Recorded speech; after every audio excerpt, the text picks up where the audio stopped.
Guys, നമ്മൾ ഗൾഫിൽ വന്നു കഴിഞ്ഞാൽ ചില ഭാഗങ്ങൾ കണ്ടു കഴിഞ്ഞിട്ടുണ്ടെങ്കിൽ ഇത് അറബ് രാജ്യം തന്നെയാണോ അല്ലെങ്കിൽ ഗൾഫ് രാജ്യം തന്നെയാണോ എന്നൊരു ഡൗട്ട് വരും. അപ്പോൾ അങ്ങനത്തെ ഒരു സ്ഥലമാണ് ഞാൻ നിങ്ങൾക്ക് കാണിക്കാൻ പോകുന്നത്.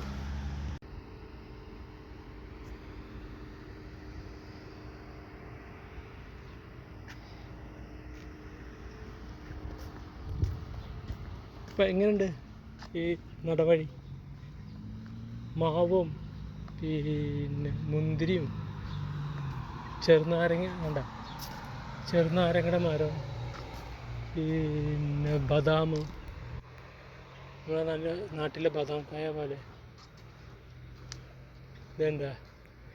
ഇത് ഒലിവിൻ്റെ മരമാണിത്. ഒലിവ് എൻ്റെ അടിപൊളിയല്ലേ? എന്താ സ്ഥലം? സൂപ്പർ സ്ഥലമല്ലേ? നല്ല ആര്യവേപ്പ്. ഇത് പൂമരം പോലത്തൊരു പൂമരമാണ് തോന്നുന്നത്. പിന്നെ വാഴ,